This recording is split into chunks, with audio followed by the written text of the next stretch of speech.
एक उड़ान सी महसूस होती है, तू छूटता सा लगता है। कुछ किस्से कहानियों में तू खोता हुआ सा लगता है। एक उड़ान सी महसूस होती है, तू छूटता सा लगता है। कुछ किस्से कहानियों में तू खोता हुआ सा लगता है।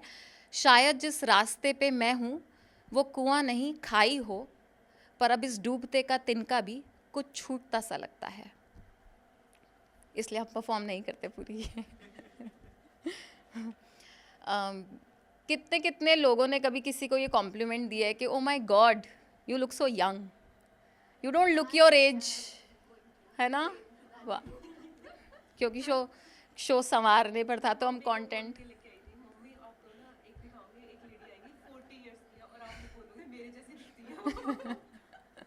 नहीं, पर मैं अंदर से महसूस उसी उम्र का करती हूँ। थकान मेरे को बहुत होती है जो पहले नहीं होती थी। और प्यार पे लिखना उतना ही मुश्किल लगता है, क्योंकि अब जैसे कि वो बता रही थी कि सबमिशन तक का सफ़र तय किया है, सबमिशन से खुद को पाने तक का सफ़र तय किया है। तो ऐसे हम जब एक एजिंग का प्रोसेस में बोलती हूँ, हम भी रिबेल हुआ करते थे 20-22 साल की उम्र में, सब इमोशन से निकलते हैं। बट अब एक ठहराव अपने आप आ जाता है, आपको एज ला कर दे देती है। इतना आसान होता नहीं है ये चेंज लाना ना, कि पहले ना बोलना मुश्किल लगता था, अब अचानक से सबको ना बोल देते हैं। ऐसा होता है नहीं रियलिटी में। तो बात कर रहे हैं संवारने की। जैसे जैसे हम सब ये बात कर रहे हैं कि सबको हम कॉम्प्लीमेंट्स देते हैं, आप अपनी उम्र के नहीं दिखते, वाओ सो यंग, वाओ क्या स्किन है आपकी। जैसे जैसे लोगों का डर बुढ़ापे को लेकर, झुर्रियाँ आने को लेकर बढ़ता जा रहा है, मुझे लगता है कि आप वाकई झुर्रियाँ इतनी ख़राब हैं, इनका मतलब क्या? Are they really mean? What do they even mean? English dictionary में एक वर्ड है जिसको हम बोलते हैं रिटिफोबिया। इसका मतलब है फियर ऑफ रिंकल्स। मैं फियर समझती हूँ obviously, fear of Heights, fear of close spaces, fear of snakes, fear of falling down, but fear of wrinkles, seriously क्या ये जानलेवा है? हर मेकअप की वीडियो वायरल होती है, हर ब्यूटी ब्लॉगर के बहुत सारे इन्फ्लुएंसर्स हैं। अगर ध्यान से देखें तो जैसे जैसे इनका कंटेंट वायरल हो रहा है, क्या हम सब भी स्पाइरल हो रहे हैं सेल्फ लव से सेल्फ हेट्रेड की तरफ? फ्लॉलेसनेस को इतनी ज़्यादा इम्पोर्टेंस दी जा रही है कि समझ ही नहीं आ रहा है कि स्किन की बात होती है या चेहरे की बात होती है या किसी संगमरमर फर्श की, है ना? मेरे लिए दुनिया में सबसे खूबसूरत इंसान मेरी एक परदादी थी, जिनको मैंने 94 साल की उम्र तक देखा है, और कई गहरी लकीरें, झुर्रियाँ, लाइनें थीं उनके चेहरे पर। जब वो हंसती बोलती तो वो और गहरी होती, उनकी बातों की तरह। खूब सुनते थे हम उनको। ऐसा लगता था कि उस समय में परदादी 94 इयर्स, उस समय में उन्होंने जो आज के कॉन्सेप्ट्स हैं जैसे फेमिनिज्म, सेल्फ लव, एक्सेप्टेंस, वो सारे कॉन्सेप्ट्स वो समझ चुकी थी, इसलिए उनकी बातों में इतनी गहराई थी। जब वो गुजरी, मैं एक बहुत बड़े परिवार से आती हूँ, जब वो गुजरी तो हम सबके हिस्से में कुछ कुछ आया। जब कोई जाता है ना, वो दे के जाता है ताकि लोग उन्हें याद रखें, तो हम सबके हिस्से में कुछ कुछ आया, और मेरे हिस्से में आए 500 रुपये। मतलब परदादी, उनके बच्चे, उनकी बहुएं, फिर उनके बच्चे, फिर उनके बच्चे, और हम, इस लेवल तक मेरे पास 500 रुपये पहुँचे। और हमने ना बहुत दिन लगाए कि इस 500 रुपये का कुछ ऐसा खरीदेंगे जो इंटैक्ट हमें याद रहे। और इत्तेफाकन हमें मिला एक शीशा, मिरर, 500 रुपये का, जो आज भी मेरे मायके में मेरे कमरे में लगा हुआ है 20 सालों से।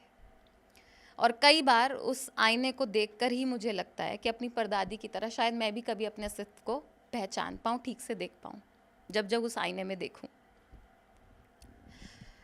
तो क्योंकि शो संवारने के लिए था, तो खुद को कैसे संवारना है ये खुद की मर्जी होनी चाहिए। अपनी उम्र से छोटा दिखना है या अपनी उम्र को दिखाना है, ये खुद की मर्जी होनी चाहिए।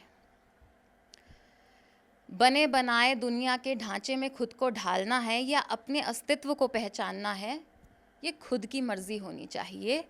झुर्रियाँ और गलतियाँ छुपानी है या संवारनी है, ये खुद की मर्जी होनी चाहिए। आईने में दिखती परछाई से मुंह मोड़ सकते हैं। कई बार हमें अच्छा नहीं लगता है जो हम देखते हैं आईने में, चाहे शक्ल, बाल, या कभी अपनी खुद की आइडेंटिटी। तो आईने में दिखती परछाई से मुंह मोड़ भी सकते हैं, पर जिससे मुंह मोड़ रहे हैं वो सिर्फ चेहरा तो नहीं है। क्या गलतियों के साथ साथ अब इंसान को बूढ़ा होने का भी हक नहीं है?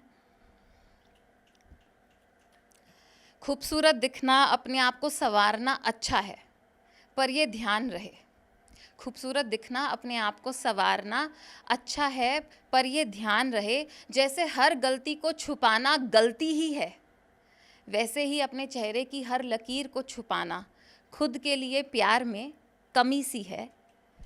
इसलिए खुद को पूरी तरीके से स्वीकारना खुद की मर्जी होनी चाहिए। क्योंकि तैयार होने पे शो है ये, तो कुछ रोज़ पहले मेरे मम्मी पापा ने मुझसे कंप्लेंट करी कुछ साल पहले कि उनकी बेटी मायके तैयार होकर नहीं आती है, दूसरी लड़कियों की तरह बहुत ज्वेलरी पहनकर मेकअप कर कर नहीं आती है। इसका मतलब वो अपने ससुराल में खुश नहीं है। मेरे घर के पास एक पार्क था, बहुत ही एक्सेप्टिंग पार्क था। वहाँ पे हर उम्र के लोग सैर करते, बच्चे खेलते और जवान लड़के लड़कियाँ सिर्फ बातचीत करते। उसी पार्क में मैंने पहली बार मिसेस वर्मा को देखा था। सफ़ेद और नीले रंग की शिफॉन की साड़ी, सीधे हाथ में एक सादी सी घड़ी पहने हुए, और उनके चेहरे पर दुनिया की सबसे वार्म स्माइल थी, रेड लिपस्टिक के साथ। बेशक बुज़ुर्ग थी वो, पर अपने 10 राउंड कंप्लीट करे बिना बुज़ुर्गों वाले बेंच पर नहीं बैठती थी। कई मायनों में उसी पार्क की तरह थी वो, ऑल एक्सेप्टिंग। मैं उनकी फ़ैन थी। एक रोज़ बारिश हो रही थी, तो बारिश के चलते मेरी दादी ने घर पर महफिल जमा ली। बड़ा परिवार है, तो मम्मी ने पकौड़े बनाए और हम सब चाय के साथ चर्चाओं पे उतरे। चाय पे जब चर्चा होती है तो वो अक्सर दूसरों की होती है, अपने बारे में कोई बात नहीं करता। तो हम सब बातें कर ही रहे थे इधर उधर की, तो मैंने भी मिसेस वर्मा के लिए अपना प्यार जाहिर करा कि मुझे मिसेस वर्मा बहुत अच्छी लगती हैं, क्या कमाल लेडी दिखती हैं। उसी पल जैसे पकौड़ा अटका हो मेरी दादी के गले में और चाय में नमक पड़ गया हो। बेवकूफ़ लड़की। मिसेस वर्मा एक विडो हैं, फिर भी देखा है कैसे तैयार होती हैं।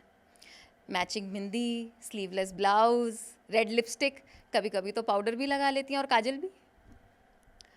ऐसा नहीं था कि मेरी दादी को सजने संवरने का शौक़ नहीं था। दादी थी, पर जब पहली बार ब्रेस्ट कैंसर से लड़कर घर आई थी तो सबसे पहले नेल पॉलिश की फरमाइश की थी। तो फिर मिसेस वर्मा जैसी इतनी एक्सेप्टिंग लेडी को सिर्फ इस बात से डिसमिस कर देना कि वो विडो हैं और तैयार होती हैं, दादी के पकौड़े की तरह ये बात मेरे गले से नहीं उतर रही थी। और क्योंकि उस वक्त मैं कॉलेज में थी, तो हर बात पे रिबेल करना, लड़ाई करना, एक्सप्लेनेशंस देना मेरी आइडेंटिटी थी। इसलिए मैं लड़ी अपनी दादी से। दादी, ऐसा भी तो हो सकता है कि मिसेस वर्मा के हस्बैंड की ये आखिरी इच्छा हो कि उनके जाने के बाद भी वो ऐसे ही रेडी होंगी जैसे पहले हुआ करती थी। इसका मतलब मिसेस वर्मा तो कमाल की वाइफ है जो आज भी अपने हस्बैंड के विशेस को रिस्पेक्ट कर रही हैं। मेरी दादी के 4 बेटे हैं और जिस भी एक्सप्लेनेशन में बेटों को भगवान जैसा दर्जा दिया जाए, शायद वो बात उन्हें मंजूर थी। फाइनली मेरी दादी ने पकौड़ा का स्वाद पकड़ा। कुछ दिन बीते, I met with an accident और मैं 1.5-2 साल के लिए बेड रिडन हो गई। उस दौरान मुझसे घर पे मिलने कौन आई? मिसेस वर्मा। उन्होंने मुझे देखते ही कहा, अरे how can a pretty girl like you get so unwell, फटाफट खड़ी हो जा, मिस इंडिया में पार्ट लेते हैं, चल। वो भी मेरी फ़ैन थी शायद। मैंने उन्हें कॉम्प्लीमेंट वापस दिया। मिसेस वर्मा, दूसरों का नहीं पता, पर मेरे लिए मिस इंडिया वाली पर्सनैलिटी शुरू से आपकी रही है। मिसेस वर्मा मेरी ये बात सुन के खूब ज़ोर से हंसी, जैसे उन्हें पता था कि उनका तैयार होना, सजना संवरना, वॉक पे जाना या शायद खुश रहना भी दुनिया को खलता है। जाते जाते बाय के साथ साथ मुझे एक नसीहत दे गई। दुनिया में लोग 1 गुना है, आंखें 2 गुनी, ज़बान 4 गुनी और जजमेंट्स बेहिसाब। किसे खुश करना ज़्यादा आसान है, खुद को या दुनिया वालों को? कितनी आसानी से अपने तैयार होने की, अपने सजने संवरने की खुशी को मिसेस वर्मा ने अपने रोज़मर्रा में दिखाया, बेखौफ, बेपरवाह। कितने झूठों और एक्सप्लेनेशन से उन्होंने बचाया अपने आप को। वो झूठ बोल सकती थी कि हाँ ये मेरे हस्बैंड ने बोला है कि मेरे को ऐसे ही रेडी होना है, पर उन्होंने ये करा नहीं। तो कुछ रोज़ पहले मेरे मम्मी पापा ने कंप्लेंट की कि मैं शादी के बाद तैयार होकर नहीं आती हूँ जैसे बाकी लड़कियाँ आती है, तो शायद मैं खुश नहीं हूँ। उस दौरान मुझे मिसेस वर्मा याद आई और इस कंप्लेंट का आंसर भी। तो मैं आज भी वैसे ही रेडी होती हूँ जैसे तब होती थी मैं कॉलेज में। 20 साल बाद भी शादी की मैं उतना ही सजती संवरती हूँ, तो शायद खुद से, अपनी पर्सनैलिटी से मैं उतनी ही कंफर्टेबल हूँ जितनी 20 साल पहले थी। मैं उतनी ही तैयार होती हूँ जितने मैं खुद को भाती हूँ। तो पापा, कई बार ऐसा भी होता है कि किसी का खुद की मर्ज़ी से सजने संवरने का मन होता है, जब आपका अपने आप को सजाने से, किसी का आपको देखने से कोई मतलब नहीं होता है। जब आप सजते हो सिर्फ सजावट के लिए, जब आप सजते हो सिर्फ अपने आप के लिए। शुक्रिया।